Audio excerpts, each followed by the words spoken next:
Hi, everybody. Sean Woodland inside the CrossFit Update Studios, being joined now by a woman who is not only a member of the law enforcement community, but also a former Games Masters athlete. She is also a three-time NCAA discus champion at Cal State Hayward. She competed at the Games last year in the 50 to 54-year-old division. She is Chief Diane Urban from the Hayward Police Department. Chief, thank you so much for joining us today. Oh, thank you so much for having me, Sean. Last year, you're at the Games, you earn your way in the 50 to 54-year-old division. You're on this amazing high, and then a horrible tragedy strikes your department when Sergeant Scott Lunger was murdered during a traffic stop. What was it like for you going from this emotional high to dealing with what is probably the worst tragedy that can hit any department anywhere? And I don't think that there really are any words to describe it. The biggest issue initially was, I didn't have any time to think about myself. It really wasn't about me. It was about getting home and being with my police family and leading the organization through the preparations for what I knew was going to be a tremendous turnout for the funeral.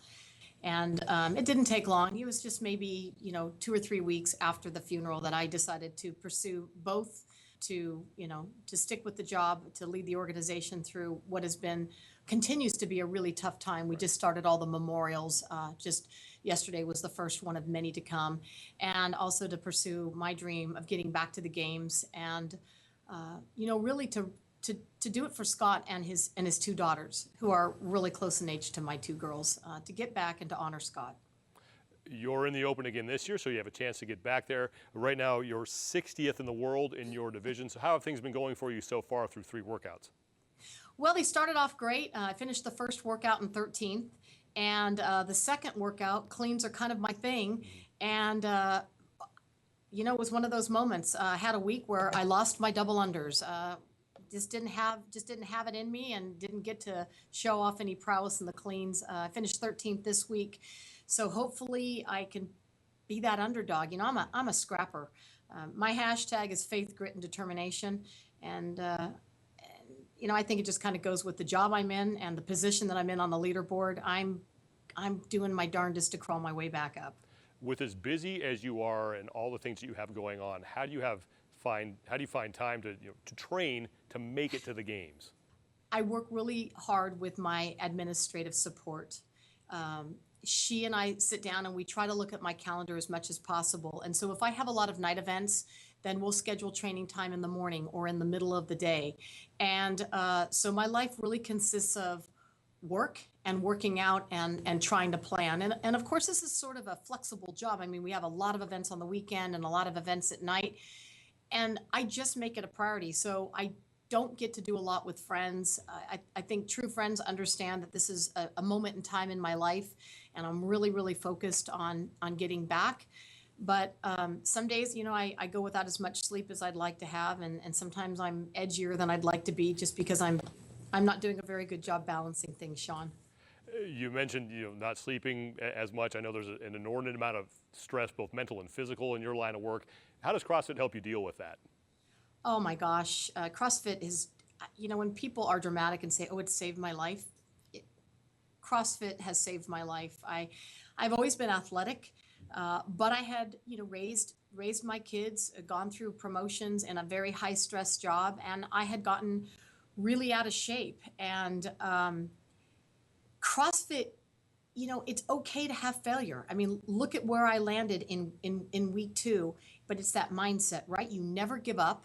You go for the last rep, doesn't matter if you have 1 second left. And I think when you're in public service, firefighting, paramedic, military, law enforcement, having that really tough mental mindset and being a scrapper and being determined is the difference between living and dying. And so I think CrossFit is the absolute perfect marriage with those of us in really tough jobs. You don't get to where you are without having to overcome some obstacles during your career. So what are some of the challenges that you have had to face and conquer in the path to where you are now? I've been up in this county and with this police department for almost 5 years. And much like I spent 25 with San Jose PD, I have a tremendous amount of support. I feel like my peers and I respect one another. We're good teammates. But primarily there's still a lot of just natural gender bias or implicit bias just in the way people are brought up. And so, you just come to work, you do a great job, you hold your head up, and, it actually all works out, Sean. And I just think it's a little easier path for people now. I mean, and it's not just about being a woman. I mean, anybody that's different than your traditional white male, has their own obstacles to overcome. I think once you can get past that, some of those challenges and controversies just kind of die down with time. You've been in law enforcement since 1986. You were the first woman to make the San Jose Police Department SWAT team. You were once the only San Jose cop to ever pass an FBI physical fitness test. Where do you get the work ethic that allows you to persevere through all this? Oh, I'd have to give all the credit to my dad. I've had a job for real since I was about 9. I worked in the raspberry fields as a young girl in Oregon, where I grew up, and of course that's when I decided I definitely wanted to go to college, and I definitely did not want to be a berry picker for the rest of my life. And real quick story. I was picking raspberries. It was wet and cold, typical Oregon weather, right? Soaking wet in my Levi's, and I snuck off the field to a farmer's house and called my dad, and I was crying, "You got to pick me up. I'm cold and I'm wet." And he says, "Okay, I'll be right there to pick you up. But I want you to understand that if you quit this, you'll quit every single thing in your life." And I don't know. We weren't on the phone more than 1 or 2 minutes, and I said, "That's okay. I'll suck it up." And I've never forgotten that. It was one of those significant emotional times in your life. And, you do the work until it's done. And I think that's who I've always been. And I'm very blessed to have him as my hero and my role model.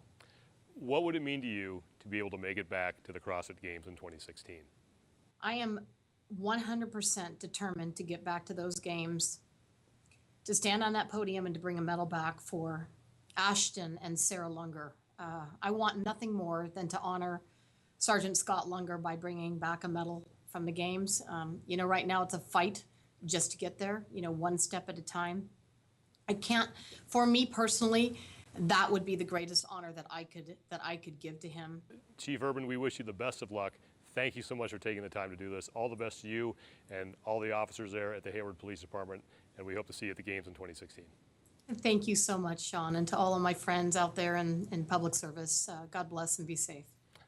Hayward Police Department Police Chief Diane Urban, the 50 to 54-year-old CrossFit Games competitor looking to make it back to the games in 2016.